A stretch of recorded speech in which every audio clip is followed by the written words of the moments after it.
The student profile is Jesse. He's a 9-year-old male student in third grade. He qualified for speech services in kindergarten, but they were discontinued, although it is still evident that he has a difficulty translating his thoughts into words and still has a slight expressive speech delay.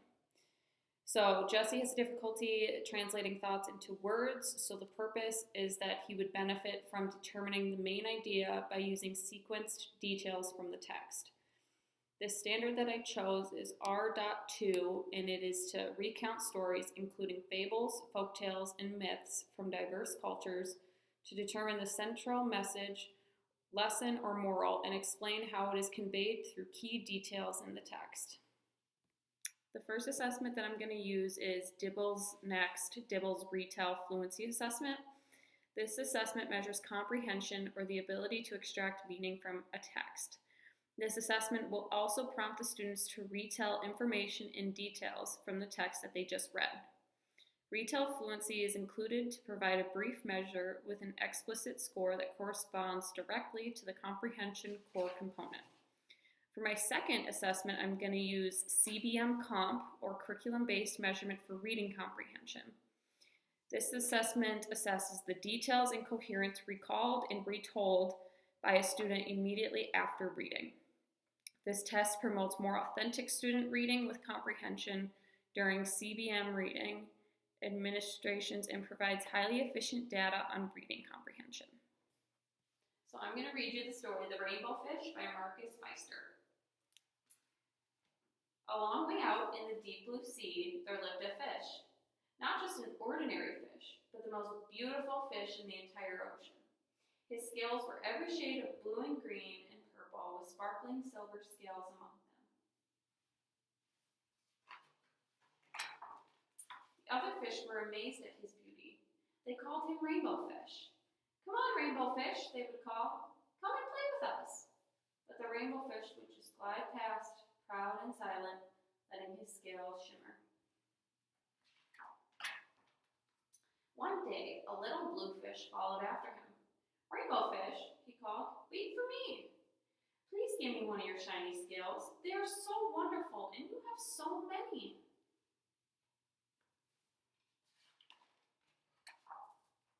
"You want me to give you one of my special scales? Who do you think you are?" cried the Rainbow Fish. "Get away from me." Shocked, the little bluefish swam away. He was so upset he told all his friends what happened. From then on, no one would have anything to do with the Rainbow Fish. They turned away when he swam by. What good were the dazzling, shimmering scales with no one to admire them? Now he was the loneliest fish in the entire ocean. One day he poured out his troubles to the starfish. "I really am beautiful. Why doesn't anybody like me?" "I can't answer that for you," said the starfish, "but if you go beyond the coral reef to a deep cave, you will find the wise octopus. Maybe she can help you." The Rainbow Fish found the cave. It was very dark inside, and he couldn't see anything. Then, suddenly 2 eyes caught him in their glare, and the octopus emerged from the darkness. "I've been waiting for you," said the octopus with a deep voice. "The waves have told me your story. This is my advice. Give a glittering scale to each of the other fish. You will no longer be the most beautiful fish in the sea, but you will discover how to be happy."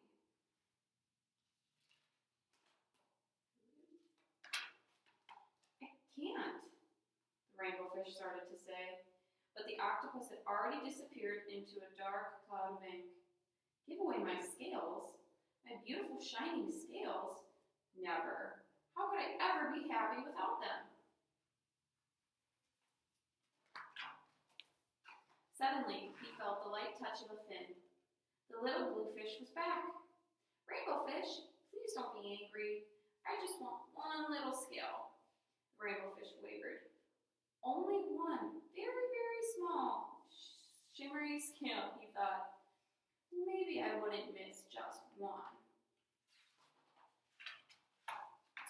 Carefully, the Rainbow Fish pulled out the smallest scale and gave it to the little fish. Thank you very much," the little bluefish fish bubbled playfully as he touched the shiny scale in among his blue ones. A rather peculiar feeling came over the rainbow fish. For a long time he watched the little blue fish swim back and forth with his new scale glittering in the water. The little blue fish whizzed through the ocean with his scale flashing, so it didn't take long before the rainbow fish was surrounded by the other fish. Everybody wanted a glittering scale. The rainbow fish shared his scales left and right, and the more he gave away, the more delighted he became. When the water around him filled with glittering scales, he at last felt at home among the other fish.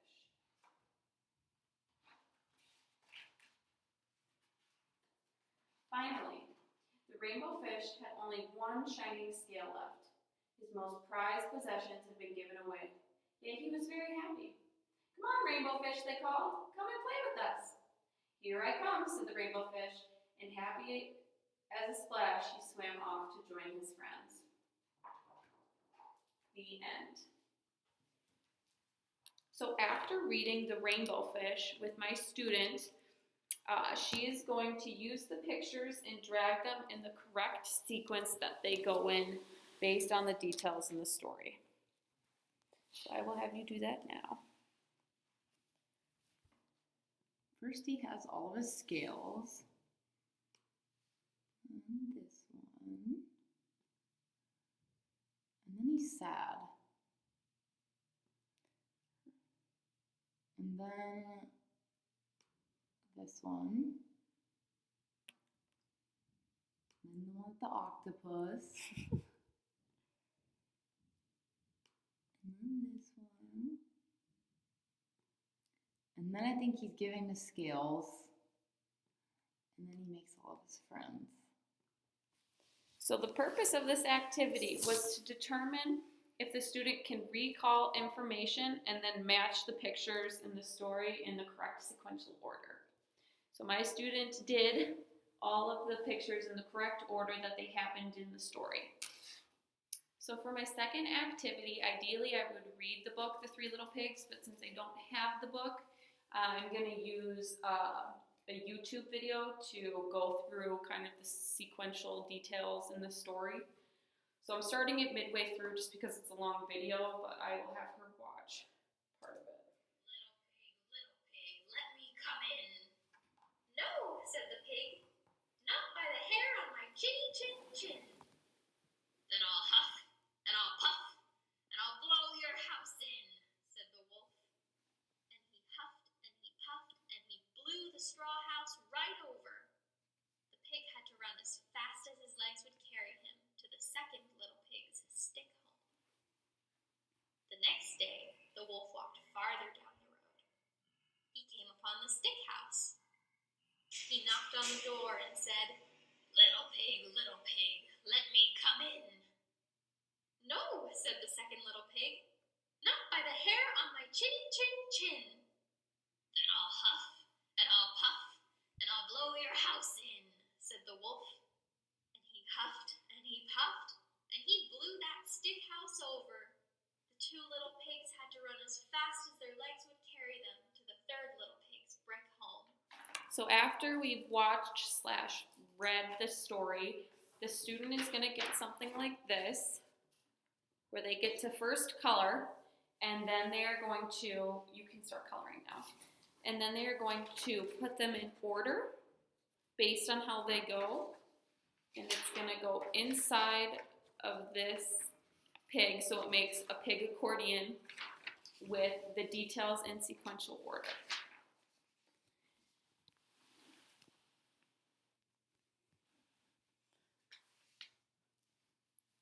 The purpose of my second activity is to see if the student can use the information from the story in the images provided on her sheet to correctly sequence the main events. So she can be thinking about that while she's coloring.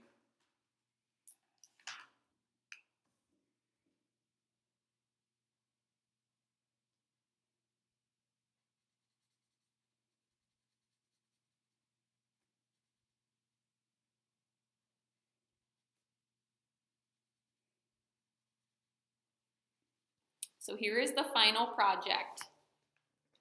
I'm done. Yes, so we did it in the correct order. All 3 pigs built their house. Then the wolf came and blew on the stick house and the straw house. And then he tried to blow down the brick house, but went down the chimney into a hot, boiling pot of water. And then all the pigs were happy that the wolf ran away. Now I'll never forget. The only materials that I needed for the first activity is PowerPoint to serve as an interactive whiteboard since I don't have one, and the book, The Rainbow Fish, because that helped in the interactive whiteboard activity. And then the materials I needed for my second activity was the YouTube video of the 3 little pigs, and then all 3 of the sheets for the 3 little pigs, the things they colored, the numbers where they glued them, and then the pig top and bottom of the accordion, as well as some scissors, glue, and markers.